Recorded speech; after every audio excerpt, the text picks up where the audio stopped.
to our first roundtable for the year.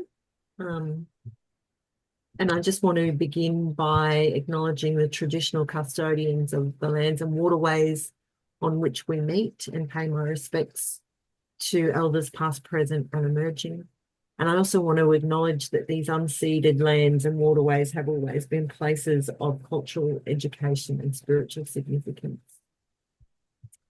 So we've got a great evening planned for you with two fantastic presentations, and we're on our big issue series. So we have two big issues to talk about tonight. The first one is Kelly, and Kate is talking about the importance of timing and coursework experience in supporting psychology students on their education employment pathway. And of course, the big issue with that topic is supporting career development learning in undergraduate programs. So so I think I'll just hand over to you, Kate, and we'll see how we go.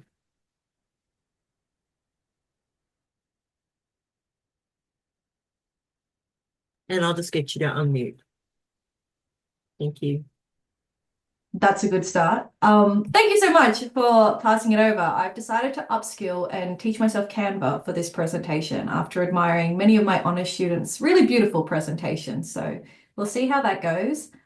Please feel free to pop any questions in the chat as we go, but I'll save them for the end. So think as you think, put them in, but that's fine. So I'm here to talk to you about how we can support psychology students on their education employment pathways. For a little bit of context, I've been an academic for a number of years. I worked at Victoria University for nearly 10 years, and I'm now at La Trobe. And so good diversity across the sector, working with really diverse students. I've started a new role this year as the Associate Dean, Student Experience and Employability. So this is something that is really important to me, particularly in the space of psych students, because I think supporting psych students in the field of employability is actually a more complex task than a lot of people realize. So I want to start by just making sure we're all on the same page and talk to you a little bit about what we call the student life cycle. So this is a pedagogical framework that is used in higher education literature a fair bit, particularly around transition pedagogy. And so it's this idea that when we're going through higher education, or when students are going through higher education, there is multiple phases of transition. We often think of transition just as the transition into university. But once a student has transitioned into university, we then need to support them as they go through it and then out. And out can be into postgraduate pathways, or it can be into employment. And so when we're thinking about this education employment pathway in the context of university, we're really encapsulating these processes and how can we support students at these different times in their university journey. So it kind of ties in a little bit with the concept of lifelong learning, this idea that it's not a linear pathway from education through to your career and then retirement, but rather we're constantly going in this ebb and flow of back and forth. However, research that I have done that I'll talk to you a little bit actually indicates that most students don't see their education employment pathway this way, but they rather see it as distinct components in their life. So they are students, they finish that, and then they become workers. And so that's something that we have to grapple with when we're supporting students. So when we think about the employability challenge, what I'm talking about in this term is how do we best engage students to prepare them for an ever-changing world of work? Now, this is no easy task because basically what we're asked to do is create employable graduates when we don't necessarily know what the jobs that we're preparing them are. Take, for example, students who started their degree 3 years ago, we hadn't even been talking about AI at that point. And now we're making promises about being AI-ready graduates. So we need to be coming up with ways to build skills that are transferable to help prepare our students for these roles. Not just in psychology, in higher education more broadly, there is increasing pressure to produce job-ready graduates, and that is absolutely apparent in the university accord. And it's important for us to understand that nowadays, most students are entering university with a career goal in mind. So the general mindset of a student now is not to pursue university in like the pursuit of knowledge or the pursuit of self-growth. It is often a career focus oriented task. But what a lot of people don't realize, and what a lot of the research I've done shows, is that there is often a mismatch between student expectations of university and their courses and what we provide students. So students have one idea of what this experience is going to look like, and we have one idea, and there's not necessarily a clear match. So part of what we need to do is bridge this gap. For example, quantitative research that I've conducted shows that most students enter with the assumption that all of the content and skills they need to succeed, and by succeed we mean be employable, will be embedded within their degree. In fact, alarmingly, 70% of students believed that paid work experience would be embedded in their degree. And this is asking students who are yet to commence. So you can see right there where there's that expectation mismatch. Kate, can I just interrupt you for 2 seconds? Yeah, look, I think we're all kind of looking for a point just to say we can't actually see the presentation. Gosh, oh my gosh, that's so embarrassing. It says I'm sharing my screen. It was on the title page.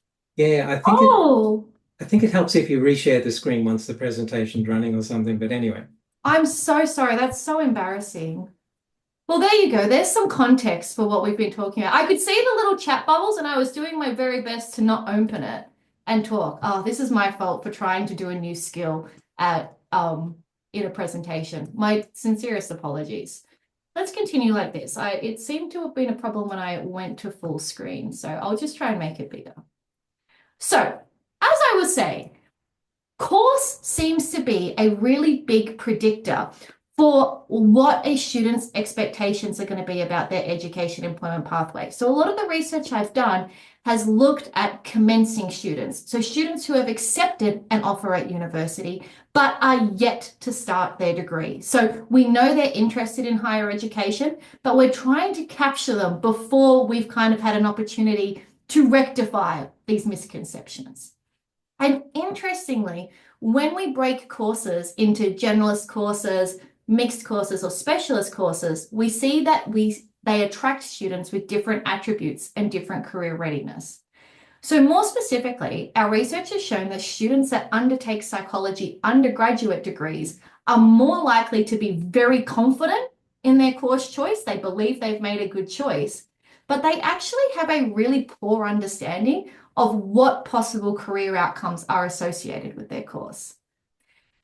A positive is our students are more likely to have a clear goal in mind than students who are pursuing generalist courses like a Bachelor of Arts or Science, but they do not have a clear understanding of how to reach that goal. So they're very career oriented, but they're not super across the steps along the way.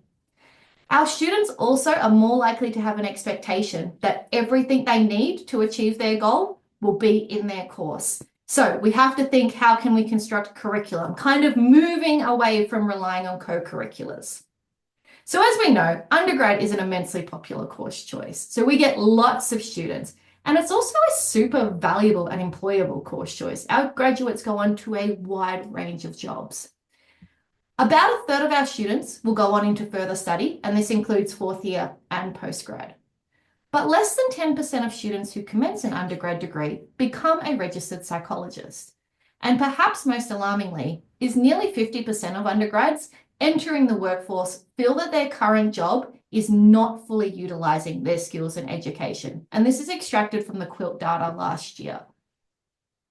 So how do we go about embedding employability in psych curriculum? For content to be engaged with, we kind of know it has to be embedded in the curriculum and ideally where possible in assessment. And we want to think about content and skills-based learning in an explicit way. Often we'll be like, oh, a group presentation teaches communication skills. But when you ask students what they learned, they focus more on the content than the skills-based learning. And it's not until you say, hey, don't think about that content, that they really realize, oh, wow, I've learned all these different skills along the way. When we're thinking about curriculum design, we want to encourage active engagement with the content. So rather than just telling students this is how it is, giving them the opportunity to experiment, jumping online, seeing for themselves, looking at different university pages, for example, with a new perspective. This can often aid in consolidation, it can build trust with the teacher, and it can drive discussion. We want to be honest and transparent where possible, but also allow space for reflection and discussion. We don't want to kill the confidence that they're entering with, but we want to address the misconceptions and fill those blanks in for them. And one of the biggest challenges is a need to allow for individual personalization to ensure relevance and engagement. So where does timing matter? Students need different support at different points in their course. Discussions related to employability should ideally happen early and often to make sure we're sending a consistent message. The type of content needs to change as students progress through their degrees because we can make it more relevant, which can allow for higher engagement. And in psychology, students need time and opportunity to start building their skill sets and experience. So we want to make sure that we're prepping them early for what this might look like and then checking in to see how they're going. So what about coursework? I really like to lean on subjects students have already done because you want to avoid students being like, oh, well, the whole thing was a waste. But what you also want to help is students saying, I don't understand why I'm learning this. Why is this part of my degree? As anyone who's taught statistics has probably heard before. So by leading in on coursework experience, we can highlight to students why we are teaching them the things that we are teaching them. And often content or skills can be disconnected from student goals. So for example, whenever I teach statistics, I focus in hard on evidence-based practice, right? Because they have that clinical mindset, but they don't understand how research is prepping them for that. So we can tell them. By leaning on coursework, we can leverage this to showcase how much growth they've already made and how much progress they've made. And that can also help to foster future engagement because they can see how their past engagement has helped them out.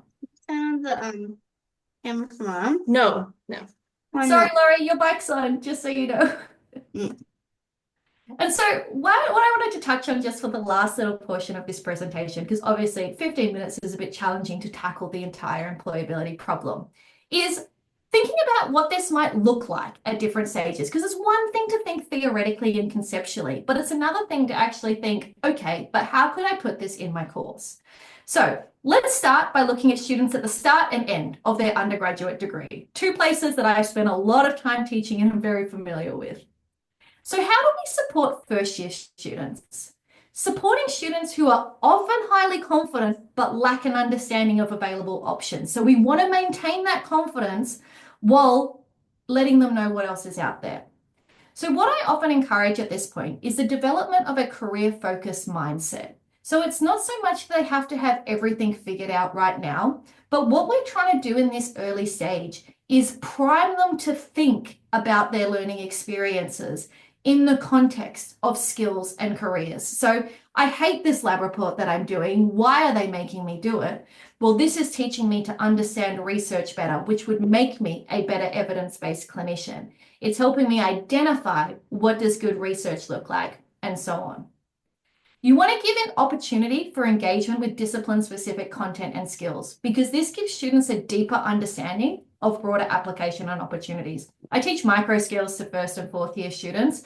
I'm like, while these are considered foundational counseling skills, they're basically basic human skills, right? You don't only use them in counseling settings, you can use them anywhere. And when they start practicing them in their retail or hospitality jobs, it makes it more real.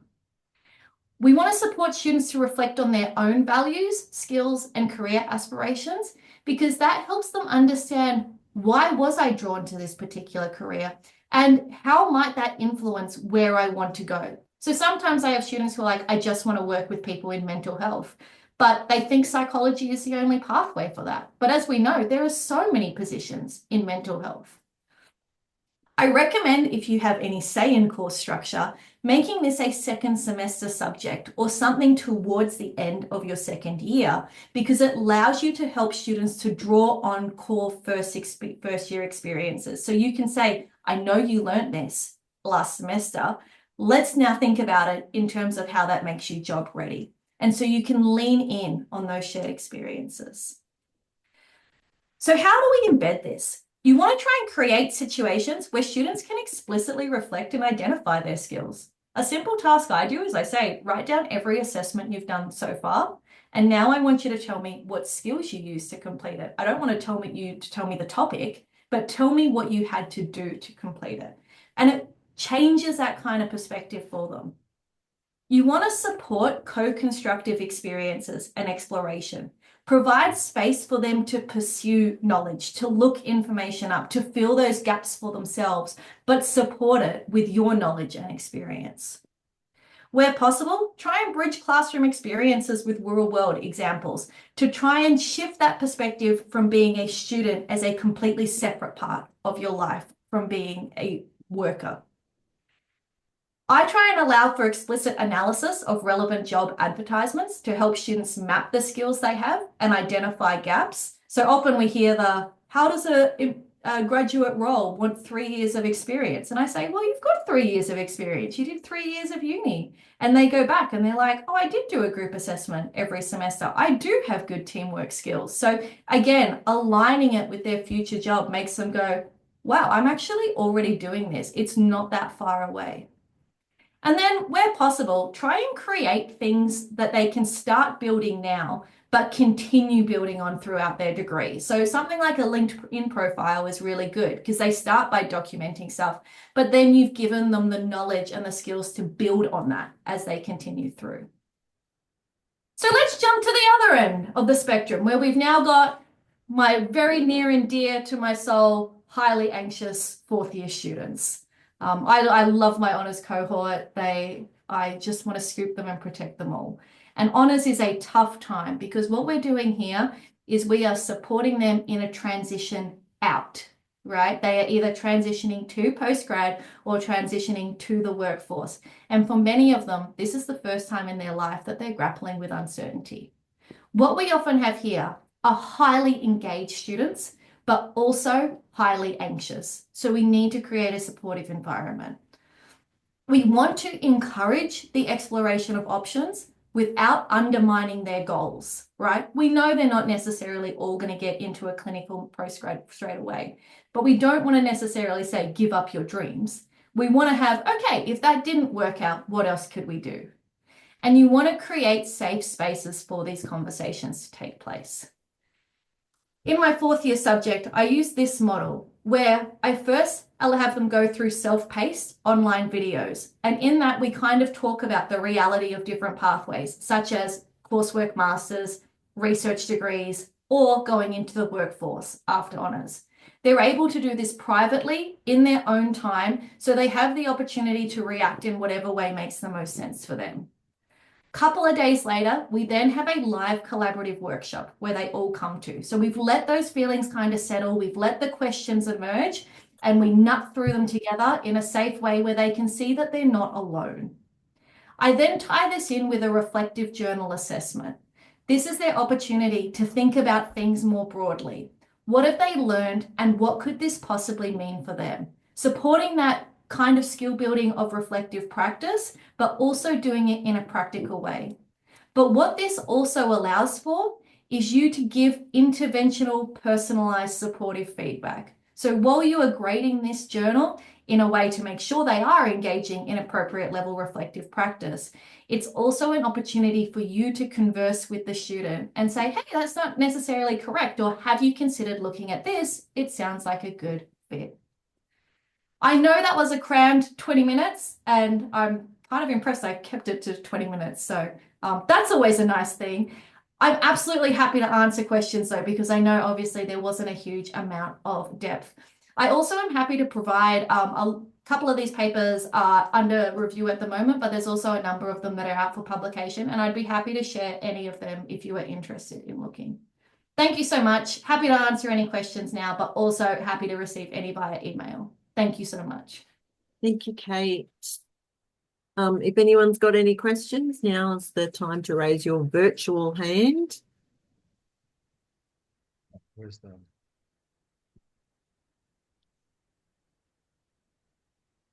I see Alyssa. No, Alyssa's clapping. Oh, sorry. I thought it was a waving. Can I go? I can find my virtual. Yeah, no, yeah, go I ahead. don't, I've been using Teams earlier, so I forgot where it's Zoom. Do you know? I know in some states that psychology is taught in high school, right? Is that I think in Queensland, Victoria, not in New South Wales. Is that correct? I don't It's remember the something they exact. can choose to study. Every single state, it's one of the most popular subjects, except for New South Wales. But it's Okay. not mandatory, so they can choose into it. Okay. Do you know much about this program? Do you know what, like, can we start early on, like teaching them about all of that? Sorry, yeah, I work in this space, and Oh, they you answer, Karen. So yeah. So I have in my class with my teachers, they're from prep to year 12. So it's quite, I see it a lot in even year 5 in primary, but certainly year 10, 11, and 12 is the most often.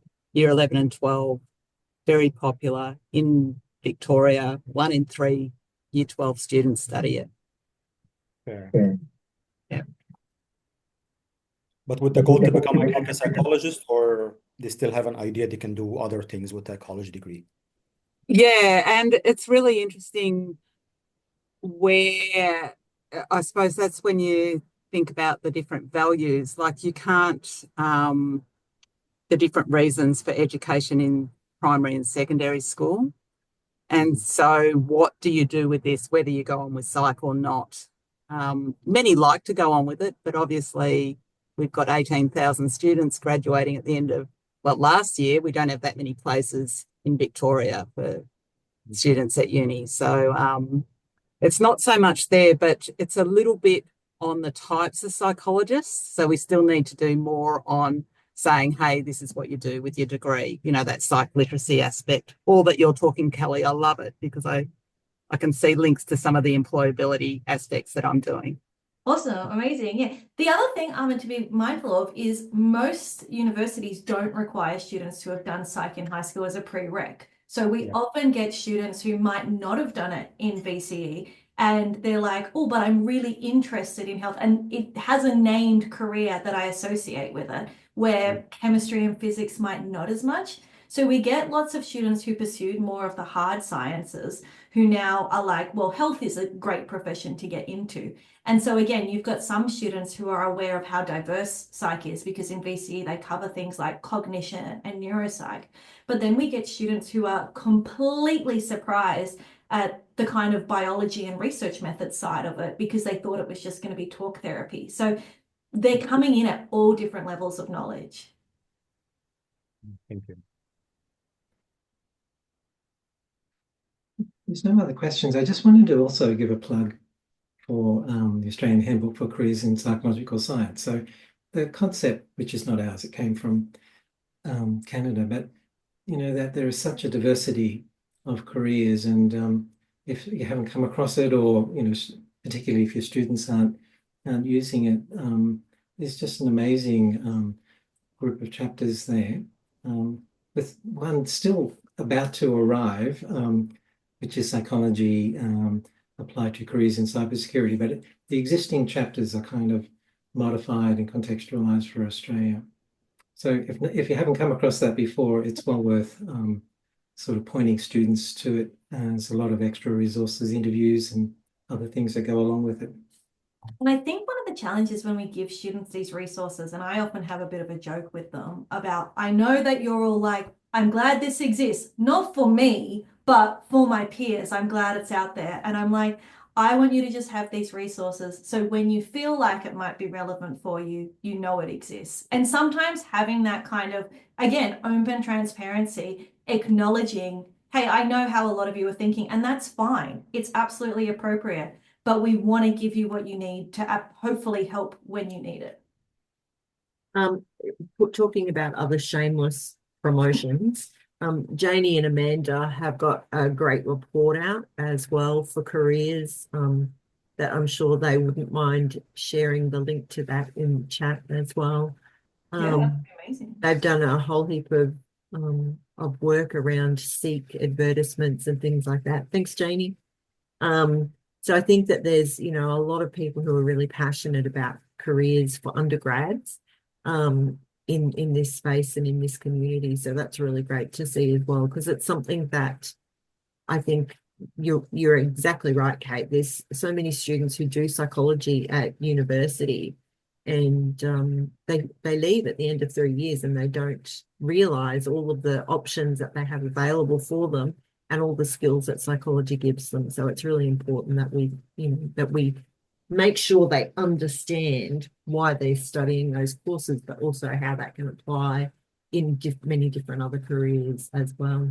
Absolutely. It's such a great degree to have in the current market because it has that focus on data and working with people. It's just helping to contextualize it for them. So yeah, I agree. Which is great. Thank you so much, Kate. It was really enjoyable, and there's lots of questions and great resources in the chat as well. So thanks everyone for putting things like that in there. Thank you so much for the opportunity. That's okay. So our next presenters are Jo and Anna. I'm not sure whether I think you're presenting, Jo, is that right? Yep. Yeah. And I'll defer to Anna along the way. And Anna, please feel free to input where you would like. So the topic is the intersection between student and staff success and wellbeing in psychology. And the big issue is how the heightened responsibility for student support poses a paradoxical threat to staff wellbeing. So once again, congratulations, Jo.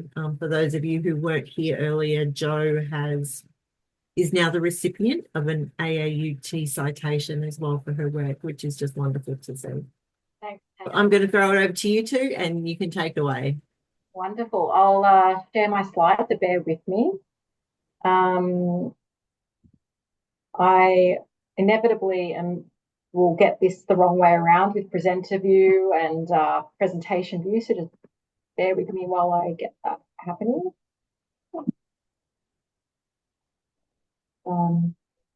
Just a bit slow, like probably most of us are feeling on a Wednesday afternoon. Here we go. All right, hopefully that's coming through okay. Thank you so much, Tanya, for the introduction. Essentially, this is a topic that Anna and I have been working on for the last little while.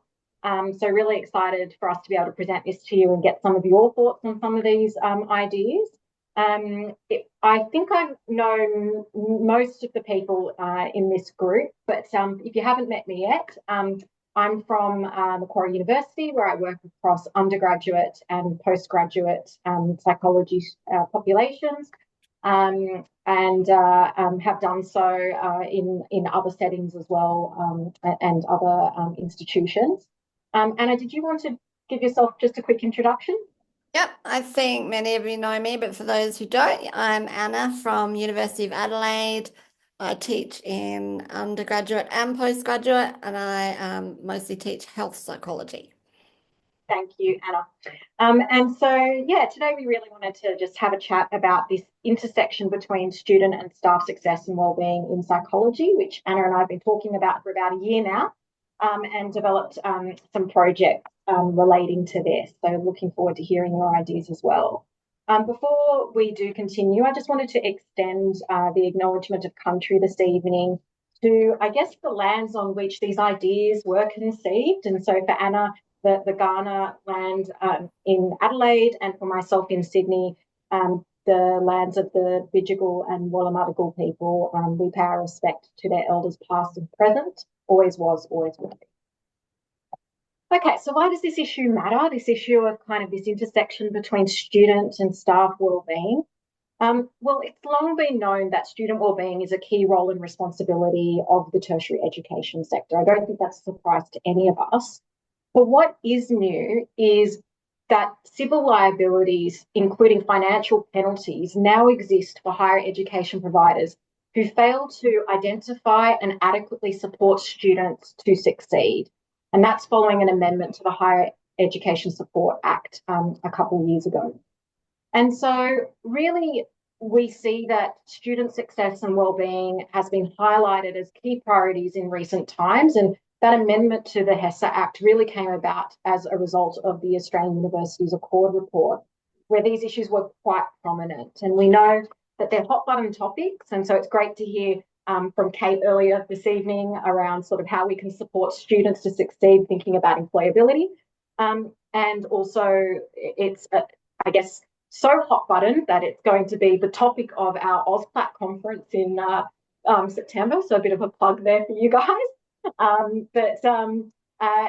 Clearly these are important issues, how we can support students to succeed and be well.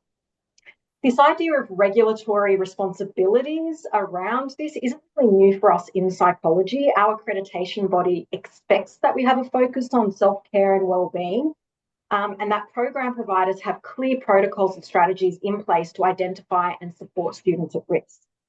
But it may be surprising for you to hear that according to Universities Australia, protections for staff wellbeing are also an expectation of our higher education providers. And so I guess herein lies the challenge. As psychology educators, we fulfill many competing roles and responsibilities. We are the facilitators of learning, we are mentors, we are counsellors, and we are gatekeepers to the profession. And really when I think of gatekeeping, I know that traditionally a lot of people talk about it in terms of postgraduate psychology training, but I'm a firm believer that at all levels of psych training, we are gatekeepers. Every unit in every year is just one extra gate that the student passes through in terms of entering that profession. And often these roles do seem at odds with each other, supporting students to succeed, and then, of course, our own well-being. And this is particularly in the context of these growing institutional pressures to support students. And so relating to that, we also see that there's the development of potentially some I guess, perceived ramifications of not being able to meet the challenge of student support, and that additionally posing a stress to student wellbeing, or to staff wellbeing rather. And this is quite concerning given we are seeing paradoxically an increasing emphasis on the importance of self-care within our profession. We see this in the newly revised competencies for psychologists. There's quite a few webinars I know floating around at the moment unpacking competency 3, this new competency around sort of reflexivity and professional self-care.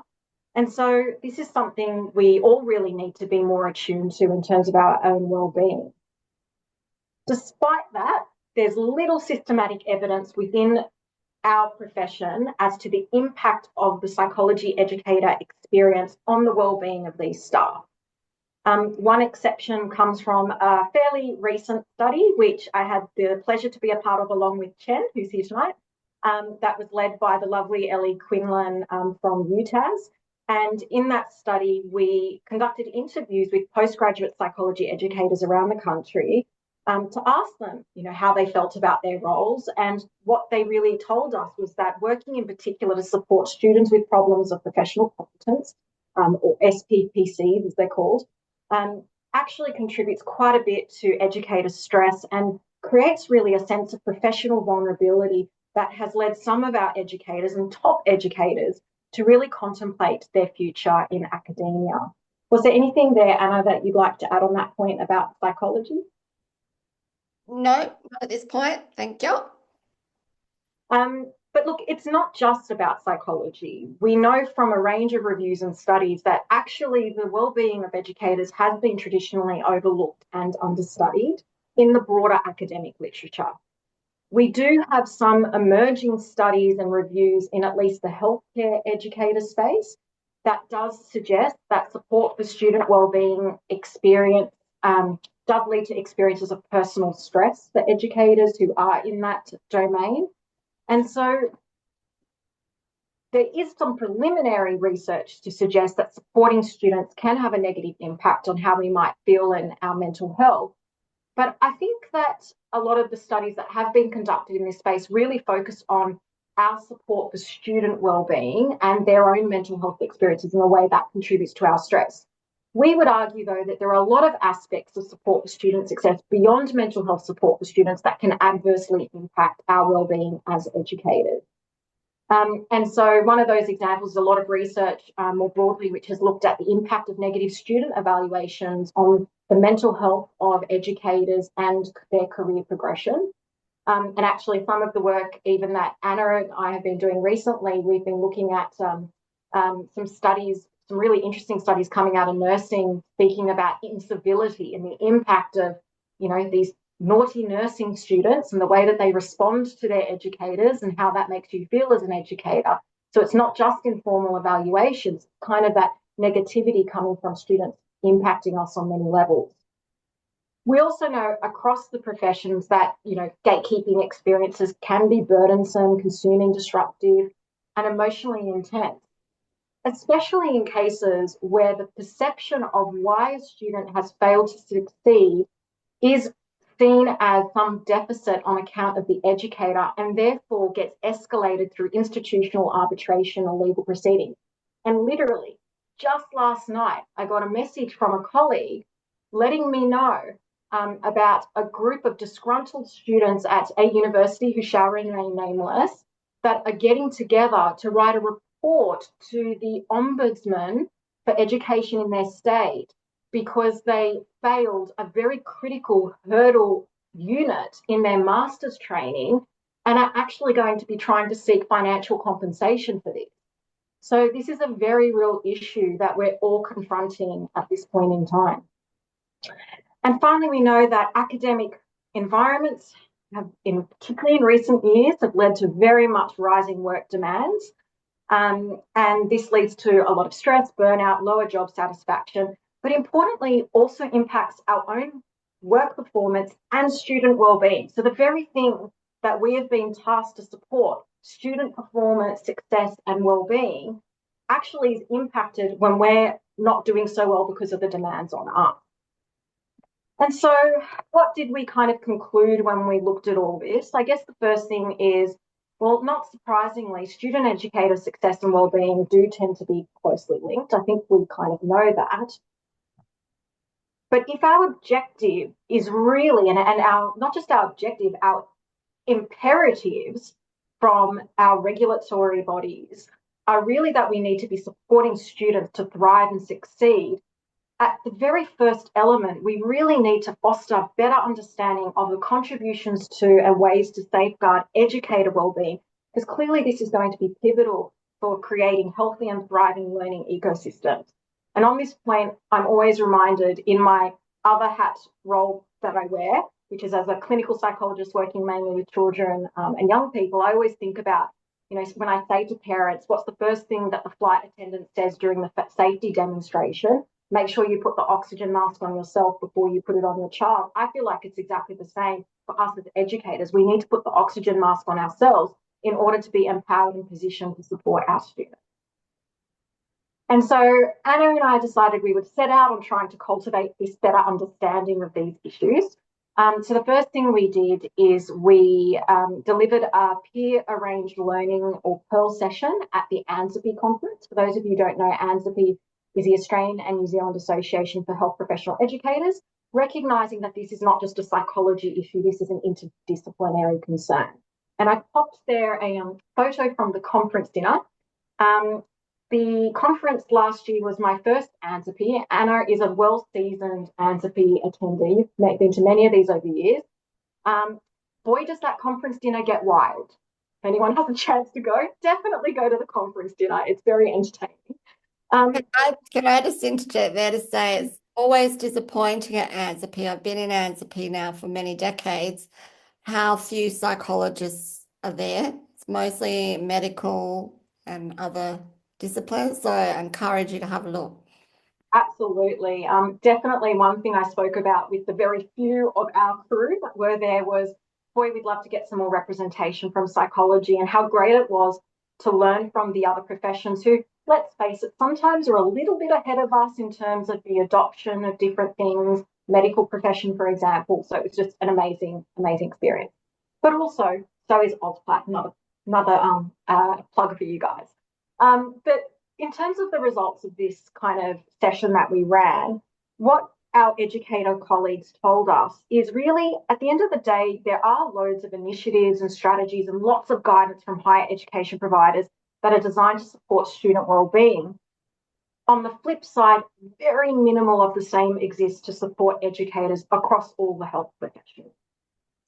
And so in coming to kind of an understanding of the current state of affairs, Anna and I started to sort of think about this, and we thought it appears that really in striving to meet the needs of our growingly diverse student bodies, those of the psychology educator have perhaps been a little bit deprioritised. And maybe this warrants a restoration of balance in which the fundamental interdependence of student educator wellness is acknowledged. And so we wanted to continue this conversation with the colleagues we met at here. And it is incredible. We've got an amazing team of 9 like-minded health professional educators that have been drawn from 5 disciplines across the same number of universities. And I think obviously we've got representation from psychology, but I think also we have, what do we have, Anna? We've got medicine, physio, medical ethics. Medical ethics. We've also got OT and a speechy. So we've really got some vast representation there. And what we're aiming to do is a 2-phase project. The first step is a scoping review. We really want to understand what is actually out there around these issues across the professions, because we can all learn from each other. But also importantly, identify the gaps. What further knowledge do we still need here? And then we're hoping the results of that scoping review will inform a qualitative study where we want to hear from you. We want to hear from our educators on these issues as well. So watch this space. I'm sure you will get invitations in your email inboxes at some point in the future from us. But at least for tonight, we still want to hear from you. We still want to learn from you. So in a moment, we'll open up for questions. But we'd also really like to understand how you think we as psychology educators can work towards meeting our responsibilities to foster student success and wellbeing, while also upholding our obligations to the profession. And do these things come into conflict for us at times? Importantly, is there a link between our responsibilities as educators and our wellbeing as educators? How does our role impact how we feel? And finally, what are the processes in place or need to be in place in order to support us in discharging our responsibilities with a view to balancing wellness needs, not only for our students, but also for ourselves. And so thank you. We'd love to hear from you. I've got our emails there, but certainly want to hear more in a moment from you about some of those key issues that we've been pondering. Thank you. That was great, Jo. Thank you so much. I nearly feel like you need to put the end slide up with the questions so that people can actually respond to the questions. I wondered about that. Thank you. I will see if I can, in my technological limitations, work that out. Oh, I think I'm there. Hello. There you go. So if anyone wants to kick off and answer one of the questions, that'd be great. Thanks, Kate. Over to you. I'm happy to kick off because this is something I have a lot of conversations about in my role looking at student experience in particular.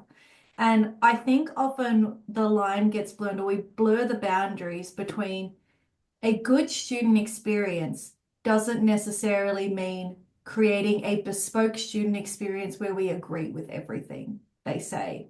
In fact, sometimes in our role as an educator, our responsibility is to have challenging conversations with people or to make challenging decisions, like you haven't met that competency hurdle to pass. You haven't met the competency to pass the hurdle. We have a responsibility to the profession and to our potential future clients to make sure we're preparing students. And so I think sometimes those lines get blurred where, I mean, it's kind of like parenting in a lot of ways, right? Like you say yes to everything your child wants. That might make them happy in the moment, but how does it set them up for the long term? And I think the same is really true in education, in that sometimes having those conversations. But what I also think is true is if you are willing to do that, it does put you in a vulnerable situation where you might be open to criticism. And I've done some research looking at SFT, or student feedback on teaching results. And the fact that so much of our evaluation of our teaching comes down to that, you can understand why staff feel like it's better for me to be the agreeable one, to protect myself in that way. And so I think there is a real conflict there. And I guess I haven't really answered the question at all. I've just I think raised more questions. The challenge, right? That's the challenge. Kind of like student experience, having a good student experience isn't kind of just opening the floodgate, right? It's about educating, it's growth, it's supporting people to thrive and our students to thrive. But there may be questions around how much we're supported to do that. And that's something that if anyone's brave to sort of talk to it, how much do we feel supported to, draw the line with students who we feel are not meeting those threshold competencies. It was interesting you mentioned the student feedback surveys, Kate. When we ran the Pearl session down in Adelaide at ANZAPI, some of our participants were talking about policies at their institution where the feedback has got so nasty that they actually are starting to redact the student feedback surveys before handing it over to the educator in recognition of the fact that how harmful some of that phrasing can be. So obviously this is something that people are thinking about, but boy, yeah, it's tricky. Can I just add to that quickly because I can see there's hand up, but also the people redacting at the higher levels of the uni may not see some of that feedback as deeply distressing or insulting. So we receive some awful feedback. And when we complain, we're told that's already been sanitized. And literally, if you can't take the heat, get out of the kitchen, which is not good. Could you imagine if we said that to students when we gave them feedback? Just an interesting reflection. Gabrielle, you've been waiting patiently. I had a kind of reflection on this around the way that institutions do seek to support staff can often be kind of undermining. So things like employee assistance program, where it is that a decision which has obvious negative effects for staff is made, and along with that message is given, and here's the employee assistance program, without actually addressing the institutional kind of effects on staff well-being. It's kind of like palmed off. Yeah, I think that's a really important observation there. It's almost like that being handed over the EAP card. It's like that's the panacea, and it can end up feeling quite dismissive when those systemic issues aren't being addressed. And I see Jackie's made a comment about sort of the deep systemic historical issues as well associated with this. It very much, look, Anna and I aren't ever shy about opening up big cans of worms. And really trying to poke them with a stick, and because it's important. This is about our sustainability in the profession. And when I hear, for the study that Chen and I were involved in, when I hear amazing psychology educators saying, I'm thinking of leaving because this is just like burning me out, I'm exhausted and I don't feel safe. That was something that came up. I don't feel safe as an educator. And just what I saw last night, is a sign of not being safe to be able to execute our responsibilities. And thanks, Janie, for sharing your experience there too. It's really problematic, Chen. Yeah, thank you for Joe and Anna for raising this very important issue. I think that this is not sufficiently spoken about, so it's good that this is on the table. This is an issue that I've been pondering more so in the postgraduate psychology education space. And what we've now moved to is trying to think about ways that we can front load the expectations of training, right? So I think what I've moved to now in a place that can be a bit more practical for me is to try to teach students how to learn, like educate them about the learning process. Because if the expectations are not aligned, then I think that's where the problem is. So, and I think that the issue here is that in a lot of the students that we're dealing with is that, if I don't feel comfortable, if there's any level of distress or stress, that means that that's a bad experience. Therefore, it is the program's fault or the program authority's fault. And I think some of these narratives could be put on the table as part of the discussion. I mean, similarly, we have feedback literacy for students. So maybe it's about training and education literacy, what it actually means to be learning and training, that it is actually helpful, that the right amount of heat that you actually feel or discomfort in the learning process is actually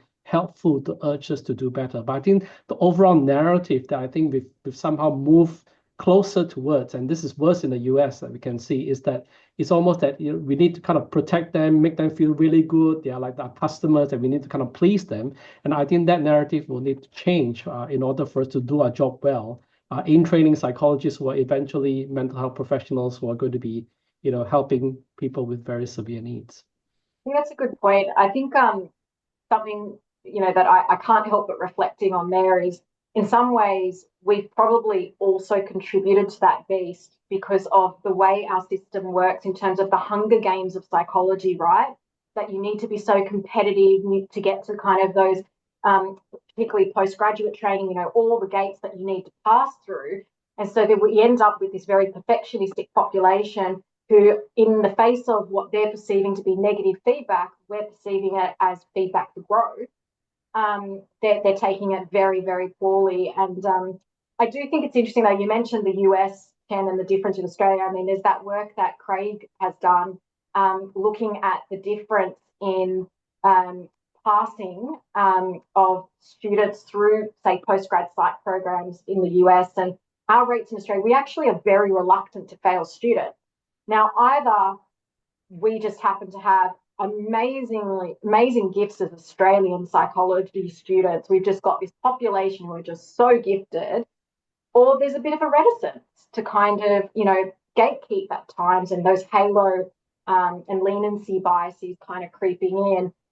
But I think it's interesting that I think that student experience, I think both you and Kate have touched on that idea of what we're calling the student experience and needing to rethink that and reframe that. And I like the idea of educating students about the learning process and the training process at the forefront. And I also saw that Tanya mentioned psychosocial risk is a buzzword at the moment. And that's off the back of the legislative changes around the workplace and safety work that's being done. And now there are extra obligations of institutions to be thinking about psychosocial safety of staff, but we're yet to see that really to translate. And yes, Anna's made a really important observation there that we acknowledge this doesn't just happen at the postgrad level, this happens at the undergraduate level too. And so that's what we're really interested in. And in fact, even more broadly, we're looking at different disciplines because I think that there's a tendency sometimes for us to silo, and in step with practicing what we preach to our students about being better interprofessional colleagues, we can learn more from and work with our colleagues in other, for us it's health-oriented professions, but other education disciplines to really understand, we're all educators, how are we feeling about this and what can we do about it? Thanks, Jo. Thanks, Anna. Is there any other final questions? No? I think we've had some great presentations tonight. They've been really enjoyable.